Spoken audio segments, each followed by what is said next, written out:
नमस्कार. जय श्रीराम.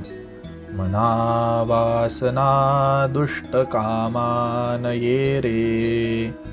मना सर्वथा पाप बुद्धी नको रे. मना धर्मता नीती सोडू नको हो.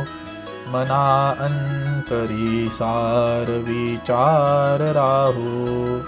या श्लोकातून समर्थ आपल्याला सांगतात की हे मना, तू दुष्ट वासना बाळगू नकोस, कधीही पापबुद्धी ठेवू नकोस, आपला धर्म आणि नीती कधीही सोडू नकोस. त्याचप्रमाणे चांगल्या व वाईट गोष्टीचा सतत अंतरामध्ये मनामध्ये सारासार विचार करीत जा. जय जय रघुवीर समर्थ.